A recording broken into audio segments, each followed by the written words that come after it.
Merci, Monsieur le Président, honorable assesseur. Monsieur Diallo.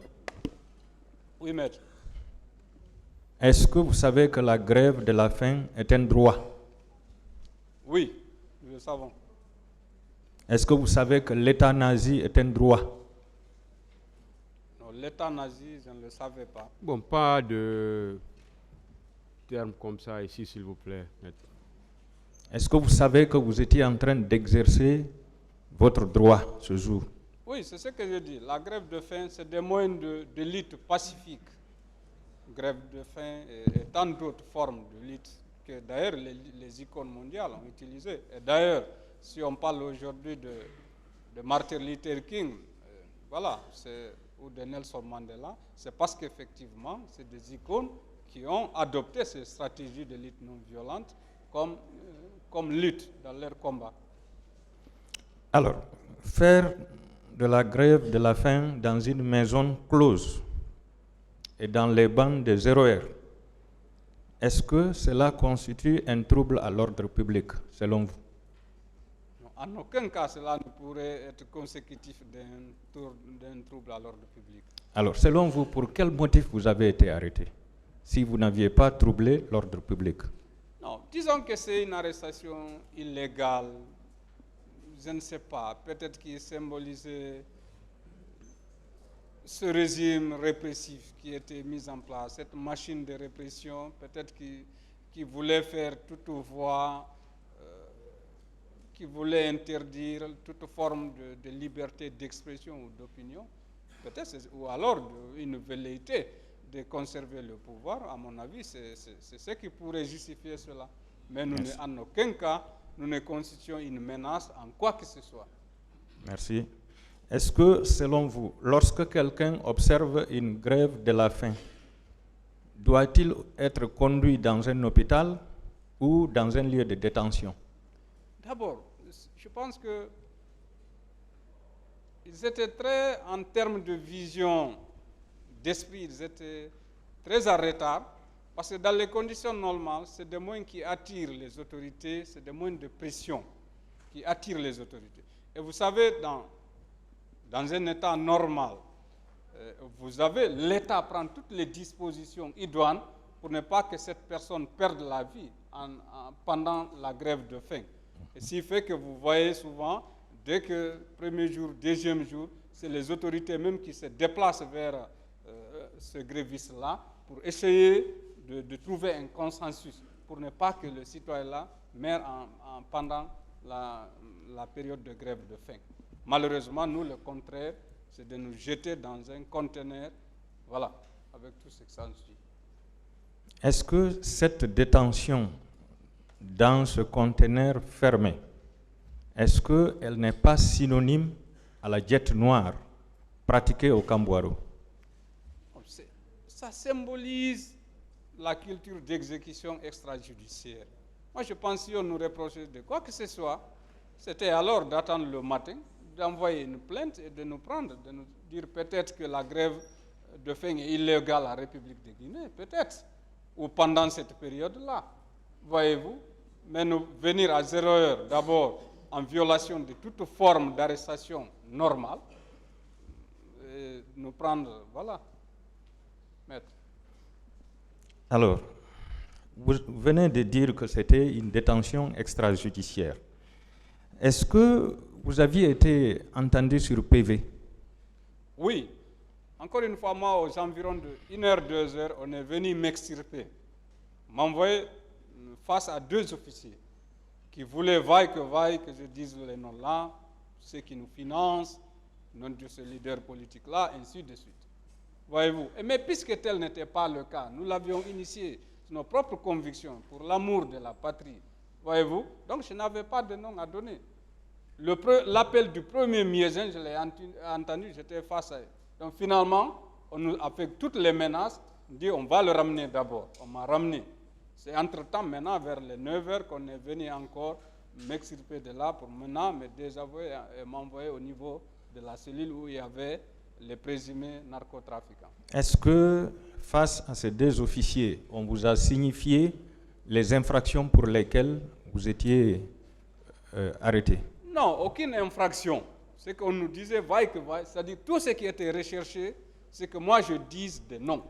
C'est tout ce qui était recherché. Ça, Des noms de leaders politiques, par exemple. un seul leader politique, des narcotrafiquants qui nous financent, voilà. Est-ce que cette détention a été suivie d'un défèrement? Aviez-vous été déféré au parquet? Non. Alors, est-ce qu'on peut considérer ce conteneur comme étant un lieu de torture qui échappait au contrôle du procureur de la République? Tout à fait. D'ailleurs, c'est un lieu qui servait à des tortures, des séquestrations, à des personnes aussi enlevées. Parce que nous n'étions pas arrêtés, nous étions enlevés à 0 heure, sans aucun mandat, sans aucune base légale. Donc on est venu nous enlever et nous envoyer dans un lieu de torture, inédit à travers le monde. Donc, si je comprends, vous avez été enlevé et puis séquestré et torturé, oui ou non? Oui, rajouté dans un conteneur de Oui. nuit noire. Torturé dans un conteneur noir. Oui, de nuit noire. Il n'y avait aucune issue. Alors, lorsque vous êtes sorti, est-ce que vous aviez porté ces faits à la connaissance de monsieur le procureur de la République? Non, en ce moment, avec le colonel Thieboro, venir vers le procureur. On a vu des procureurs arrêtés en son temps. On a vu des procureurs ici arrêtés. En sortant du camp? Non, pas en sortant du camp, mais avant. On a vu des procureurs ici arrêtés. Ah, des procureurs arrêtés. Voilà, donc maintenant, c'était de se sauver la vie. Est-ce que vous savez que l'un d'entre eux avait été interrogé par le colonel Thieboro devant le président Moussa Dadis? J'en ai entendu parler. Vous n'avez pas suivi? Non, je n'avais pas suivi. D'accord. Est-ce que cela veut dire que le colonel Thieboro Camara était plus puissant que la justice? On peut la faire. D'ailleurs, en ce moment, il y avait une justice parallèle. Maintenant, quel était le niveau de comparaison entre lui et celui qui était là comme ministre des conflits et trucs, qu'on voyait avec aussi des trucs à l'image des audiences foraines, des trucs là, mais ça je ne sais pas, mais on voyait cette justice-là. Et d'ailleurs, je me souviens en ce moment, j'ai suivi ici une grève de magistrats, compte tenu en dénonçant cette pratique qui n'était pas d'ordre judiciaire. Vous parlez du secrétariat des conflits? Oui. Hmm. Oui. Ce sont les avocats qui avaient observé une grève pour la suppression de ce secrétariat. Voilà. Et grâce à cette grève, le secrétariat a été supprimé. Okay. Alors, est-ce que vous pensez que est-ce que vous pensez que vous aviez été compris par les autorités par rapport aux objectifs de votre grève? Alors, M. Koutoubou Sanou nous avait compris. Il avait réellement exprimé de regret. Par contre, moi je dis que les autorités d'alors ne nous avaient pas compris. Par contre, celles qui étaient venues après nous ont compris. Parce qu'elles ont mis en place si vous voulez, un mécanisme de réforme du secteur de sécurité. Parce que, voyez-vous, aujourd'hui, quand on parle quand même, quand on est en principe de l'ordre, c'est que les rôles sont définis. On sait que dans les conditions normales, les militaires ne sont pas formés pour maintenir l'ordre, c'est pour la défense du territoire national.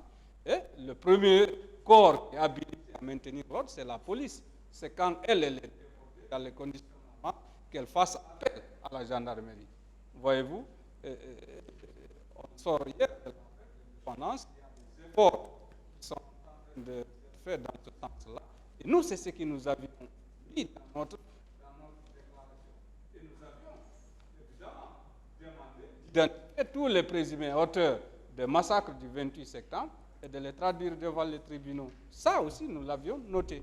En tant que défenseur des droits de l'homme et victime, qu'est-ce que vous sollicitez, M. Diallo? Alors, conformément à la Déclaration universelle, j'ai suivi ce procès jusqu'à présent, je le suis, qu'il y ait une justice équitable, impartiale, conformément aux normes d'un procès juste et équitable, et qu'il y ait réparation. Je vous remercie, Monsieur le Président. Merci, Monsieur le Président. Merci, Messieurs les assesseurs. Monsieur Kali Oui, maître. Diallo, vous avez écrit dans votre constitution de partie civile que vous aviez été invité par Monsieur Koutoubou à un dîner. Oui. Voilà. Entre-temps, il vous a donné l'information d'aller au camp et que capitaine Datis voulait vous rencontrer. Est-ce que cette rencontre a eu lieu? Elle n'avait pas. Quand on quittait le CHC, il était déjà 20h, 21h. On est venu au restaurant là, au pied du pont 8 novembre, et en mangeant à ses frais, hein, on est venu dans ces deux véhicules, en mangeant à ses frais.